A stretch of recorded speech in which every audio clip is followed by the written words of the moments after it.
నమస్తే, welcome to political head quarters. నేను మీ వారుణ్. So రాష్ట్రంలో అదేవిధంగా దేశంలో ఎలాంటి రాజకీయ హాట్ హీట్ టాపిక్స్ జరుగుతాయో నిత్యం మనం చూస్తూనే ఉన్నాం. సో ఈ రోజు హాట్ టాపిక్స్ ఏమున్నాయో మనం చూసేద్దాం. మొదటిగా చూసుకున్నట్లయితే 75 మందితో బీఆర్ఎస్ అభ్యర్థుల లిస్ట్ అయితే ఖరారు చేసినట్లయితే తెలుస్తోంది. అయితే ఫామ్ హౌస్ లో 5 రోజుల పాటు అయితే దీనికి కసరత్తు చేసి ఫైనల్ గా దీన్ని ఓకే చేశారు. లిస్ట్ లో ఇతర పార్టీ నేతలు కూడా ఉన్నట్లు తెలుస్తుంది. సో ఆగస్టు 16 వరకు అధిక శ్రావణ మాసం ఉండటంతో కొంత లేట్ అవుతున్నట్టు తెలుస్తుంది. పూర్తి వివరాలు మా ప్రతినిధి రాజు లైవ్ లో అందుబాటులో ఉన్నారు. రాజు, చెప్పండి.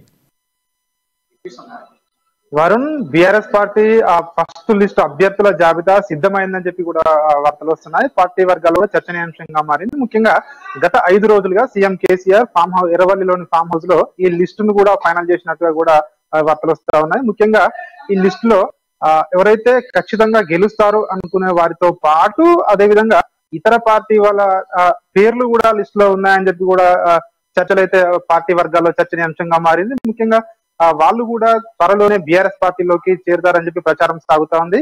ఈ లిస్ట్ లో వాళ్ళతో తర్వాతనే ఈ లిస్ట్ లో కూడా సీఎం కేసీఆర్ పేర్లు కూడా చేర్చారని చెప్పి విశ్వసనీయ వర్గాల ద్వారా సమాచారం అంతా ఉంది. ఆగస్టు 2వ వారంలో ఇతర పార్టీలకు చెందినటువంటి నేతలు ఎవరైతే ఉన్నారో వాళ్ళందరూ కూడా ఆగస్టు 2వ వారంలో బీఆర్ఎస్ పార్టీలోకి వచ్చి కేసీఆర్ ఆధ్వర్యంలో బీఆర్ఎస్ పార్టీలో చేరే అవకాశం ఉందని కూడా వార్తలు వస్తున్నాయి. ఈ నేపథ్యంలోనూ ఈ వార్త అయితే చర్చనీయాంశంగా మారింది. ముఖ్యంగా 75 స్థానాల్లో మొదటి విడతగా అభ్యర్థులను ఫైనల్ చేసినట్టుగా కూడా వార్తలు వస్తున్నాయి. అధిక శ్రావణ మాసం కావడంతో ఈ నెల అంటే ఆగస్టు 16 వరకు కూడా అధిక శ్రావణ మాసం ఉండడంతో ఆగస్టు 17 నుంచి కూడా నిజ శ్రావణ మాసం ప్రారంభం కాబోతుంది.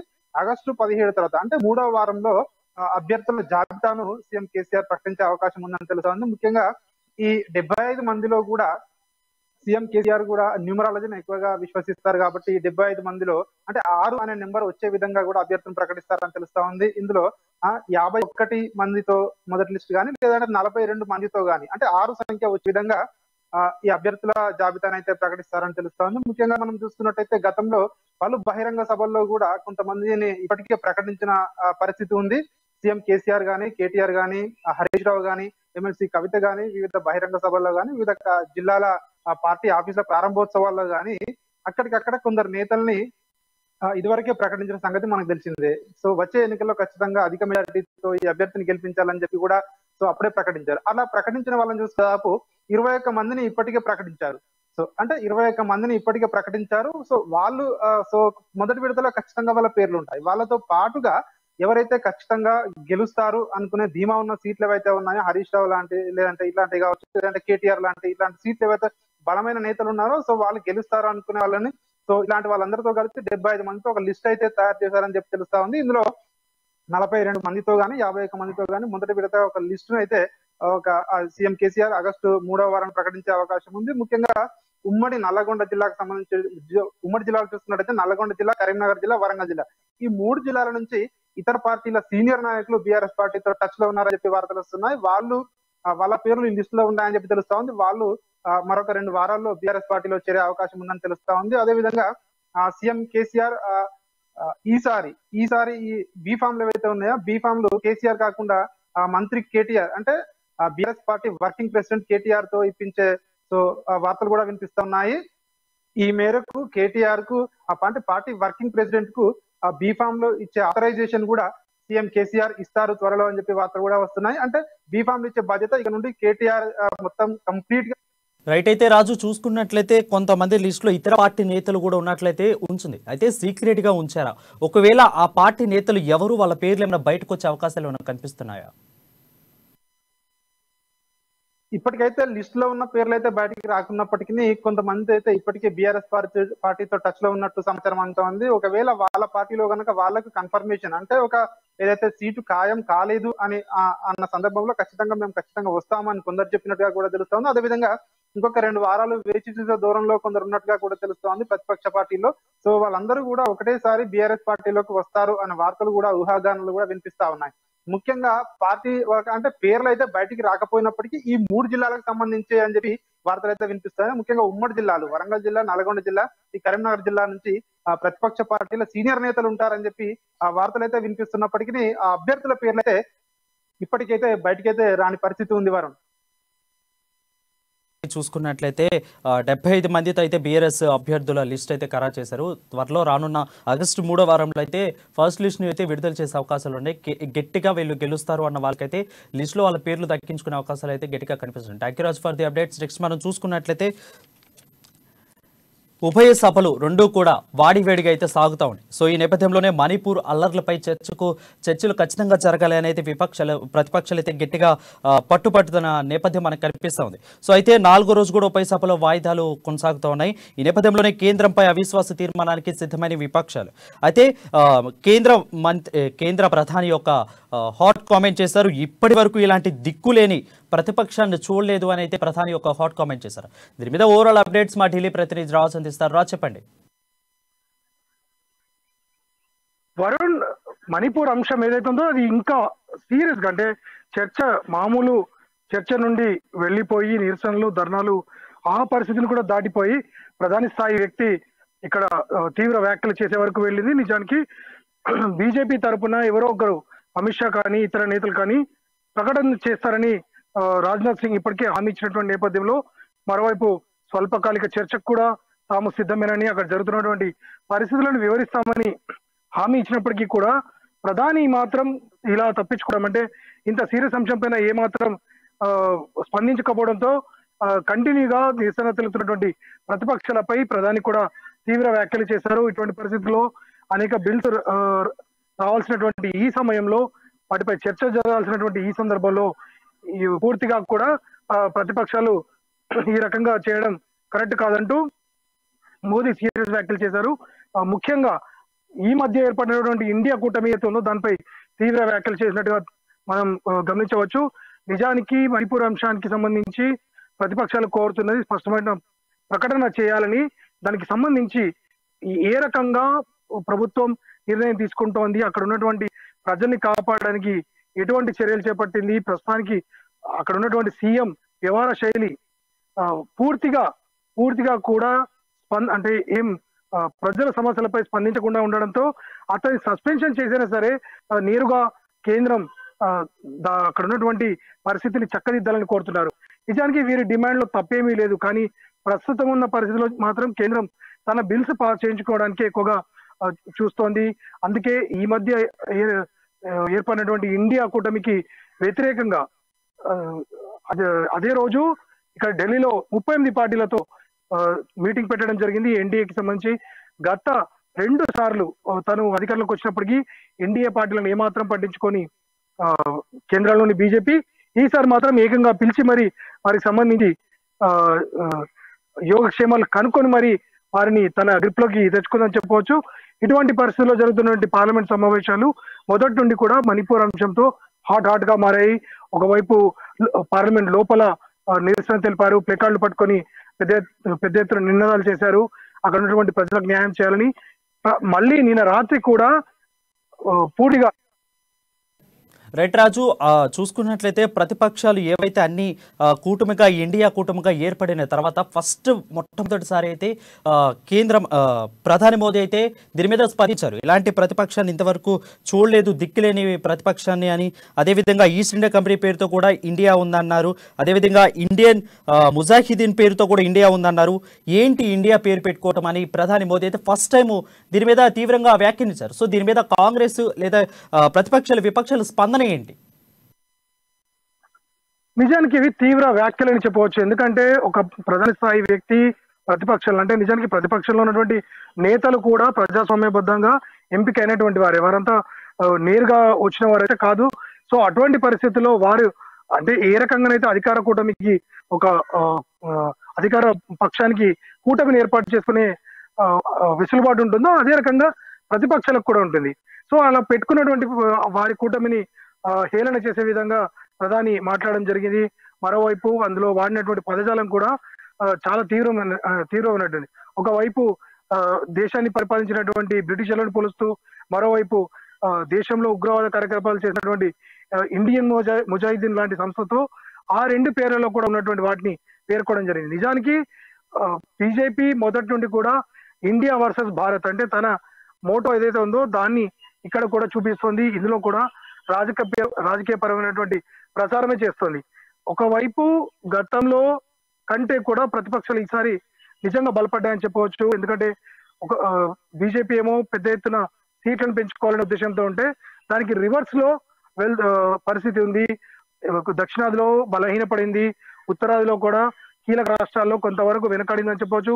మధ్యప్రదేశ్ లాంటి రాష్ట్రాల్లో ఎన్నికల్లో ఒక రకంగా చెప్పాలంటే అధికారం పోగొట్టుకుంటుందనే ప్రచారం జరుగుతోంది. ఆ సర్వేలు కూడా అదే విషయం చెప్పాయి.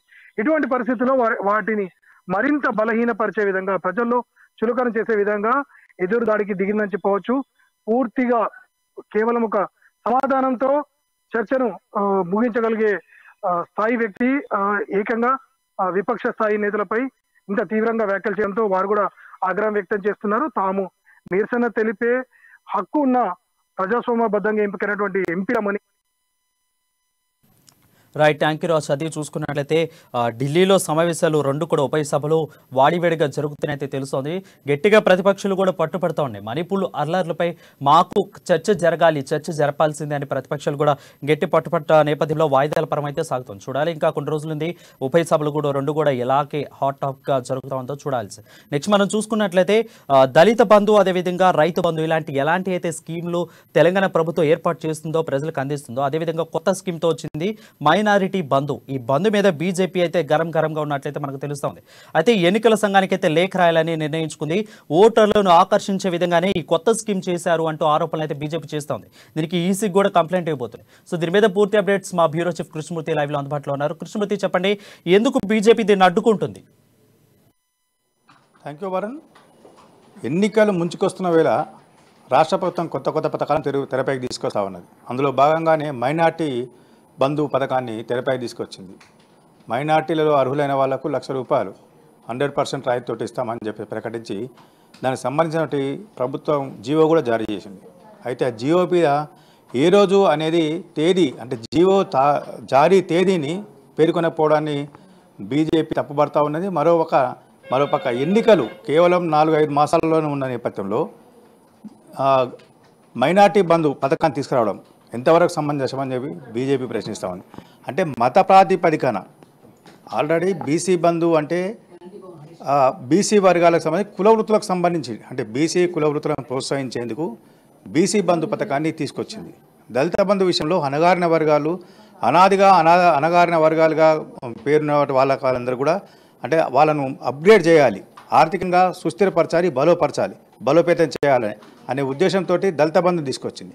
అయితే దళిత బంధు పథకం అమలవుతున్న నేపథ్యంలోనే మరో పక్కన బీసీ బంధుని తీసుకొచ్చింది. బీసీ బంధుకు సంబంధించి కొంత మార్గదర్శకాలు ఇచ్చి ఆ వృత్తులకు సంబంధించిన వాళ్ళను ఆదాయ ధృవీకరణ, కుల ధృవీకరణ పత్రం వీటన్నిటికి ఇవ్వాలని చెప్పింది.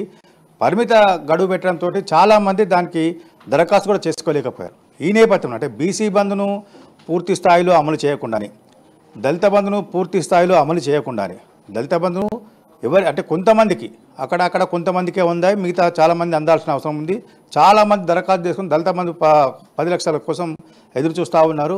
స్వయం ఉపాధి పథకాలను పెట్టుకుందాము, స్వయంగా నిలబడదాము, తన కాళ్ళ మీద తాను నిలబడి ఆర్థికంగా బలోపేతం అవుదామని ఆలోచన చేస్తూ ఉన్నారు. అలాంటి వాళ్ళను ఈ పథకాలను పూర్తి కాకముందే ఎన్నికల సమయంలో మైనార్టీ బంధు తీసుకురావడం అనేది బీజేపీ కొంత తప్పాడుతూ ఉన్నది. కేవలము మైనార్టీలను బుజ్జగించి, మైనార్టీలను బీఆర్ఎస్ వైపు మళ్లించేందుకు, మైనార్టీల ఓట్లను గంపగుత్తగా బీఆర్ఎస్కు వేయించుకునే విధంగా దీని వెనుకల, ఈ జీవో వెనుకల కుట్ర ఉంది అని చెప్పేసి బీజేపీ భావిస్తూ ఉన్నది. మత ప్రాతిపదికన బంధు పథకాలు ప్రకటించడం కానీ, లేకపోతే రిజర్వేషన్ కల్పించడం కానీ, వీటన్నింటినీ బీజేపీ మొదటి నుంచి వ్యతిరేకిస్తూ ఉన్నది. అందులో భాగంగా మైనార్టీలకు ప్రత్యేకంగా బంధు అనే ఆర్థిక సహాయం చేయాలనే పథకాన్ని ప్రవేశపెట్టడాన్ని బీజేపీ ఏమాత్రం జీర్ణించుకోలేదు. దీనిపైన ఈసీకి, అంటే అటు కేంద్ర ఎన్నికల సంఘానికి, ఇటు రాష్ట్ర ఎన్నికల సంఘానికి ఇద్దరికి కూడా ఘాటుగా లేఖలు రాయాలి. రాష్ట్ర ప్రభుత్వం ఏదైతే కుట్రపూరితంగా వ్యవహరించి మైనార్టీ ఓట్లను తన వైపు తిప్పుకునేందుకు ప్రయత్నాలు చేస్తూ ఉన్నదో దాన్ని సమర్థవంతంగా ఎదుర్కోవాలి, నిలువరించాలి అన్న ఉద్దేశంతో ఉన్నటువంటి బీజేపీ అందుకు సంబంధించి ఈసీకి ఫిర్యాదు చేసి, ఈసీ అవసరమైతే రాష్ట్ర బీజేపీ నాయకులు కొంతమంది ఒక బృందంగా ఏర్పడి కేంద్ర ఎన్నికల సంఘాన్ని కలిసి అక్కడ అంటే బీసీ మైనార్టీ బంధు వెనకాల ఉన్నటువంటి కుట్ర ఏంటిది, రాష్ట్ర ప్రభుత్వం అంటే దాదాపుగా 9 సంవత్సరాలు రాష్ట్రాన్ని పాలిస్తున్నటువంటి బీఆర్ఎస్ పార్టీ ఎన్నికలు దగ్గరకు వచ్చాయి, ఎన్నికల సంఘం కూడా ఎన్నికల నిర్వహణ కావాల్సినట్టు ఏర్పాట్లను చేస్తూ ఉంది. ఎన్నికల అధికారులతోటి సమావేశాలు నిర్వహిస్తున్న బదిలీ పైన కూడా స్పష్టమైన ఆదేశాలు ఇచ్చింది. 3 సంవత్సరాలు ఒకే చేట ఉన్న అధికారులను సిబ్బందిని ప్రభుత్వ ఉద్యోగులను బదిలీ చేయండి అని చెప్పి ఆదేశింది. రాష్ట్ర ప్రభుత్వం కూడా ఆ కోణంలో ఈసీ ఆదేశాలను కొత్తగా అమలు చేసేందుకు ప్రయత్నాలు చేస్తూ ఉంది. ఇటు ఈసీ ఆదేశాలను అమలు చేస్తూనే మరోవైపు ఇదే సమయంలో మైనార్టీ బంధు పథకాన్ని తీసుకురావడం ఎంతవరకు సమంజసం అని ఈసీని ప్రశ్నించాలి, ఈసీని అడగాలి, ఈసీని కోరాలి. ఏంటంటే ఈ బంధు ఆపాలి ఖచ్చితంగా. మత ప్రాతిపదికన ఏ పథకం కూడా అమలు చేసేందుకు వీల్లేదు. రాజ్యాంగంలో ఇది ఉంది. కానీ రాష్ట్ర ప్రభుత్వం ఇప్పటికే రిజర్వేషన్లు చట్ట వ్యతిరేకంగా అమలు చేస్తూ ఉంది, రిజర్వేషన్ కల్పిస్తూ ఉన్నది. మరో పక్కన ఈ మైనార్టీ బంధు పథకాన్ని అమలు చేస్తూ ఉన్నది. ఇవన్నీ కూడా మైనార్టీలను బుజ్జగించడము, తన వైపు తిప్పుకోవడము, గంపగుత్తగా ఓట్లను కొల్లగొట్టడం. ఇది ప్రజాస్వామ్య రూల్స్కు విరుద్ధము, ప్రజాస్వామ్య నిబంధనలకు విరుద్ధం. కాబట్టి దీనిపైన ఈసీ తక్షణ చర్యలు తీసుకొని రాష్ట్ర ప్రభుత్వం మైనార్టీ బంధును అమలు చేయకుండా ఆదేశించాలని కోరబోతా ఉన్నది. దీనికి సంబంధించి నిన్న కూడా పార్టీ సీనియర్ నేత మాజీ మంత్రి మర్రిశేషర్ రెడ్డి నిన్న కూడా మీడియా సమావేశం చెప్పారు. కేవలం ఎన్నికల కుట్ర, ఎన్నికల కోణంలోనే ఈ ఉత్తర్వులు జారీ చేశారు. కాబట్టి దీన్ని నిలిపివేయాలని మేము కోరుతాం, ఖచ్చితంగా దీనికోసం పోరాటం చేస్తామని కూడా చెప్పారు. అంటే మైనార్టీ అభివృద్ధి కోసం. రైట్. అయితే కృష్ణమూర్తి చూసుకున్నట్లయితే అంటే ముస్లింలకు ఓ పక్క బీజేపీకి పడదు కాబట్టి తెలంగాణ ఈ రకమైన ప్లాన్కి సిద్ధమైంది, ఈ రకమైన ఓటు బ్యాంక్ కూడా సిద్ధమైంది అనుకోవచ్చు. సో ఒక రకంగా చూసుకున్నట్లయితే తెలంగాణ ప్రభుత్వం ముస్లిం మైనార్టీ ప్రజల్ని ఎక్కువగా ఆకట్టుకోవడానికి ఆకర్షిస్తుంది, ఎందుకంటే బీజేపీకి పడదు కాబట్టి అనే పాయింట్లో ఏమన్నా నిజముందా? అట్లానేం లేదు. బీజేపీ సంబంధం అంటే బీజేపీలో కూడా మైనార్టీ మోర్చా ఉంది, బీజేపీలో ముస్లిం నాయకులు ఉన్నారు. చాలా రాష్ట్రాల్లో ముస్లిం మైనార్టీ వర్గానికి చెందినటువంటి మంత్రులుగా బీజేపీ ప్రభుత్వం పనిచేస్తున్నారు, కేంద్ర ప్రభుత్వం కూడా ఉన్నారు. గతంలో రాష్ట్రపతిని చేసినటువంటి ఘనత బీజేపీకే దక్కింది. అట్లానే ఏం లేదు. కానీ మతం ఆధారంగా ఒకసారి మతం ఆధారంగా దేశ విభజన జరిగింది, మరోసారి మతం ఆధారంగా రిజర్వేషన్ కల్పించడము, మతం ఆధారంగా ఆర్థిక సహాయం చేయడం, మతం ఆధారంగా బంధు పథకాలు పెట్టడము, వాళ్ళకు ఈ రకమైన చేయడం అనేది తప్పు అని చెప్పేసి బీజేపీ మొదటి నుంచి వాదిస్తూ ఉన్నది. అనేక సందర్భాల్లో ముస్లిం మైనార్టీలకు ఇచ్చినటువంటి అంటే మైనార్టీ రిజర్వేషన్ ఖచ్చితంగా మేము తొలగిస్తాం అధికారంలోకి వస్తే అనేక సందర్భాలు. అంటే కేంద్ర హోంమంత్రి అమిత్ షా మన చేవల్లో జరిగిన సభలో కానీ, నిన్న కిషన్ రెడ్డి రాష్ట్ర అధ్యక్షుడిగా బాధ్యత తీసుకున్న సమయంలో కానీ మైనార్టీ రిజర్వేషన్ ఖచ్చితంగా తొలగిస్తామని చెప్తా ఉన్నారు. అంటే మతం ఆధారంగా మైనార్టీలకు వాళ్ళని చేయడం తప్పు. వాళ్ళను సామాన్య పౌరులుగా చూడండి, అందరికీ కల్పించే సౌకర్యాలను వసతులను కల్పించండి, అందరికీ వర్తింపజేసే పథకాలను వాళ్ళకి అమలు చేయండి. కానీ ప్రత్యేకంగా వాళ్ళ కోసమే వాళ్ళకే ఆ కోటా అనే విధంగా వ్యవహరించడం అనేది తప్ప బీజేపీ మొదటి నుంచి భావిస్తూ ఉన్నది. అందులో భాగంగానే ఎన్నికల సమయంలో, ఎన్నికలు ముంచుకొస్తున్న సమయంలో ఈ పథకాన్ని తీసుకోవడం అనేది మరింత అంటే బీఆర్ఎస్ తనకు అనుకూలంగా మలుచుకునే ప్రయత్నం ఉంది. కాబట్టి ఆ కోణంలో బీఆర్ఎస్ కుట్ర చేసిందని చెప్పేసి బీజేపీ భావిస్తూ ఉన్నది. వరుణ్, ఫర్ ది అప్డేట్స్ అది చూసుకున్నట్లయితే మైనార్టీ బంద్పై బీజేపీ అయితే గరంగా ఉన్నట్లు తెలుస్తుంది. ఈసీ కూడా రేఖ రాస్తుంది. బట్ ఈసీ స్పందిస్తే జీవో తేదీ తెలకపోవడంపై బీజేపీ అనుమానం ఉన్నట్టు వ్యక్తం చేస్తుంది. అది బీజేపీ యొక్క అప్డేట్స్. నెక్స్ట్ మనం చూసుకున్నట్లయితే ఇటు పక్క తెలంగాణ బీఆర్ఎస్ ప్రభుత్వం అటు దళిత బంధు కానీ, రైతు బంధు కానీ, మైనార్టీ బంధు ఈ విధంగా వెళ్తుంటే ఒక పక్క కాంగ్రెస్ అయితే కొత్త వ్యూహాలతో ముందుకెళ్తుంది.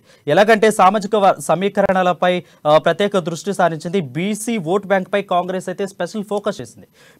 ఎక్కువగా బీసీ ఓటు బ్యాంకుని చేర్చుకునే ప్రయత్నంలో ఉంది. సో దీని మీద పూర్తి అప్డేట్స్ మా ప్రతినిధి హరీష్ అందిస్తారు. హరీష్, చెప్పండి. వరుణ్, ఏదైతే కాంగ్రెస్ పార్టీ ఇప్పటికే ఫుల్ జోష్ లో కొనసాగుతుందని చెప్పొచ్చు. ప్రధానంగా ఇప్పటికే సభలు సమావేశాలతో కాకుండా ఇక్కడ డిక్లరేషన్లు పాదయాత్రలు చేసిన నేపథ్యంలో అందరికీ డిక్లరేషన్లు ఇస్తూ కూడా వచ్చిన నేపథ్యంలో బీసీ ఓటు బ్యాంకు ఏదైతే కీలకంగా ఉన్న బీసీ ఓటు బ్యాంకును కూడా తన వైపు తిప్పుకునేందుకు వ్యూహాలు రచిస్తుందని చెప్పొచ్చు. ప్రధానంగా ఈరోజు ఏదైతే ఇప్పటికే 70% కలిగిన బీసీ ఓటు వైపు తిప్పుకునేందుకు కూడా అక్కడ ఏదైతే బీసీ అభ్యర్థులకు కూడా టికెట్లను కేటాయించే అంశాన్ని తీసుకొచ్చింది. ప్రధానంగా ఏదైతే 17 అసెంబ్లీ సెగ్మెంట్లకు, పార్లమెంట్ సెగ్మెంట్లకు సంబంధించి ఒక్కొక్క సెగ్మెంట్ కి 2 సీట్ల చొప్పున మొత్తం 34 పైగా సీట్లు ఉండే విధంగా కూడా కాంగ్రెస్ పార్టీ వచ్చే ఎన్నికల కోసం బీసీ అభ్యర్థులను కేటాయిస్తూ బీసీ అభ్యర్థులకు ఈ అసెంబ్లీ సెగ్మెంట్లకు సంబంధించి 34 నియోజకవర్గాలకు సంబంధించి టికెట్లు ఇస్తామని చెప్పేసి కూడా కాంగ్రెస్ పార్టీ యోచిస్తుందని చెప్పొచ్చు. ప్రధానంగా ఇందుకు సంబంధించిన కార్యాచరణ కూడా రూపొందిస్తున్నట్టుగా తెలుస్తుంది. ప్రధానంగా చూడవచ్చు, ఏదైతే గత పిఎస్సి మీటింగ్ లో కూడా ఇలాంటి అంశాలపైన కూడా తెర మీదకి తీసుకొచ్చారు. అలాగే మా నేతలంతా కూడా ఇప్పటికే బీసీ నేతలు అంతా కూడా కాంగ్రెస్ పార్టీకి సంబంధించి అంశాలు బీసీ అభ్యర్థులకు టికెట్లు ఇస్తే బీసీ సామాజిక వర్గానికి చెందిన వారంతా కూడా తమ పార్టీ వైపు కూడా బీసీ ఓటు బ్యాంకును కూడా వాడుకోవచ్చే ఓటు బ్యాంకు కాంగ్రెస్ పార్టీ వైపు చూస్తుందన్న వాళ్ళు చెప్పడం నేపథ్యంలో కూడా ఇదంతా ఇక్కడ అంటే వ్యూహకర్త సునీల్ కనుగోలు కూడా ఇలాంటి అంశాలను కూడా వాళ్ళు తీసుకొచ్చిన నేపథ్యంలో కూడా వచ్చే ఎన్నికల కోసం ఇక్కడ బీసీ ఓటు బ్యాంకు కావచ్చు, అలాగే అన్ని సామాజిక వర్గాలకు కూడా వచ్చే ఎన్నికల్లో కాంగ్రెస్ వైపు మళ్లించే ఇక్కడ వ్యూహాలు రచిస్తున్నట్టు తెలుస్తుంది. ప్రధానంగా ఇప్పటికే అన్ని డిక్లరేషన్ ఇస్తుంది. ప్రధానంగా అన్ని సామాజిక వర్గాలకు సంబంధించి ఇక్కడ మైనారిటీలు కావచ్చు, ఎస్సీలు కావచ్చు, ఎస్టీలు కావచ్చు, ఈ అన్ని సామాజిక వర్గాలకు కూడా సపరేట్ గా డిక్లరేషన్లు ఇస్తుంది. అలాగే బీసీకి సంబంధించిన బీసీ డిక్లరేషన్ కూడా ఇవ్వనున్నట్టుగా తెలుస్తుంది. ప్రధానంగా చూడవచ్చు, ఏదైతే వచ్చే నెల 30న కొల్లాపూర్ సభ వేదిక కూడా ప్రియాంక గాంధీ సభకు రానున్నారు. ఆ నేపథ్యంలో కూడా మహిళా డిక్లరేషన్ కూడా ఇవ్వనున్నట్టుగా తెలుస్తుంది. ప్రధానంగా ఈ నెల ఆగస్టు 15న ఎస్సీ ఎస్టీ గర్జన సభలు కూడా ఉండనున్నాయి. అంటే ఇక్కడ ఎస్సీ ఎస్టీ గర్జన సభతో పాటు బీసీ గర్జన సభ కూడా నిర్వహించేందుకు కూడా ప్లాన్ చేస్తుందని చెప్పొచ్చు. ప్రధానంగా ఏదైతే ఈ బీసీ గర్జన సభను కూడా పెద్ద ఎత్తున నిర్వహించి ఆ గర్జన వేదికగానే ఇలాంటి ఏదైతే బీసీకి సంబంధించిన 34 మంది అభ్యర్థులను ఖరారు చేయనున్నారు. ఇక నేపథ్యంలో అక్కడ బీసీ డిక్లరేషన్ కూడా ఇవ్వనున్నట్టుగా తెలుస్తుంది. ప్రధానంగా చూడవచ్చు, ఏదైతే ఇప్పటికే కొల్లాపూర్ సభ కావచ్చు, అన్ని సభలకు కావచ్చు, ఈ ఏదైతే బీసీ గర్జన సభకు రాహుల్ గాంధీని ఆహ్వానించున్నారు. రాహుల్ గాంధీ తోటి బీసీ డిక్లరేషన్ కావచ్చు, బీసీ అభ్యర్థుల ఫైనల్ అంశాలపైన కూడా రాహుల్ గాంధీతో చెప్పించే విధంగా కూడా కాంగ్రెస్ పార్టీ ముందుకెళ్తున్నట్టుగా తెలుస్తుంది. ప్రధానంగా చూడవచ్చు, ఇప్పటికి కొల్లాపూర్ సభకు సంబంధించి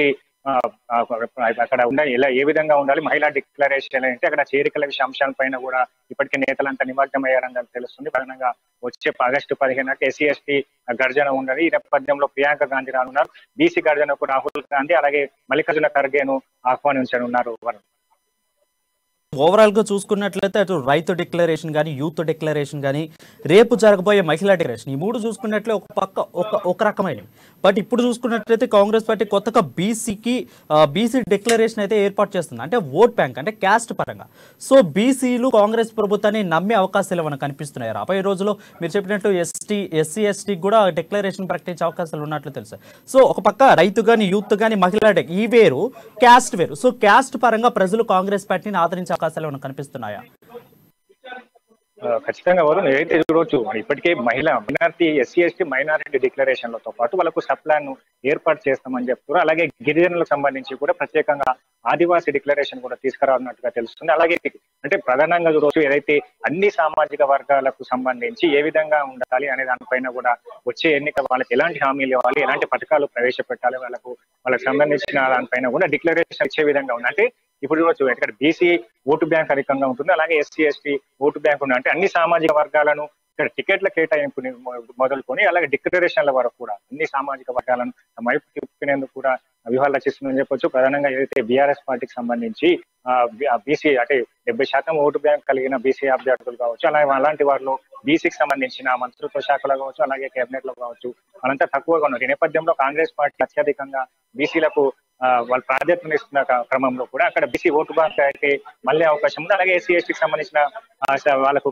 ప్రాధాన్యత ఇస్తున్న నేపథ్యంలో వాళ్ళ ఓటు బ్యాంక్ కూడా మళ్ళీ అవకాశం కనిపిస్తుంది. అలాగే డిక్లరేషన్లు మొత్తంగా ఈ అన్ని సామాజిక వర్గాలకు సంబంధించి ఇప్పటికే వాళ్ళకు ప్రభుత్వం ఇచ్చిన హామీలు ఏంటి, అక్కడ దళిత బంధు కావచ్చు, అలాగే గిరిజనులకు సంబంధించి గిరిజనుల బంధు కావచ్చు, పోడు భూముల వ్యవహారం ఇక్కడ ప్రజల్లో వ్యతిరేకత ఉన్న నేపథ్యంలో ఇలాంటి బంధువులు, ఇలాంటి డిక్లరేషన్లు హామీలతో కూడిన డిక్లరేషన్లు ఇవ్వడం జరుగుతుంది. ఇది అంతా కూడా ఏదైతే అధికారంలోకి వచ్చిన ఒక 2 నెలలు అలాగే నెలలో ఈ అన్ని హామీలకు ఫైనలైజ్ చేసేందుకు అన్ని హామీలను నెరవేర్చ కాంగ్రెస్ పార్టీ ముందుకెళ్తున్న నేపథ్యంలో కూడా అన్ని సామాజిక వర్గాలను కూడా ప్రాధాన్యత ఇస్తుంది కాబట్టి ఇక్కడ అన్ని సామాజిక వర్గాలకు సంబంధించిన ఓటు బ్యాంకును మళ్లించుకునే ప్రయత్నాలు చేస్తుంది కాబట్టి ఖచ్చితంగా ఇక్కడ సీట్ల నుంచి మొదలు అలాగే డిక్లరేషన్ల వరకు అందరినీ వాళ్ళ తమ వైపు తిక్కునేందుకు వ్యూహాలు రక్షిస్తుంది కాబట్టి ఖచ్చితంగా కాంగ్రెస్ పార్టీకి ప్లస్ అనే చెప్పొచ్చు.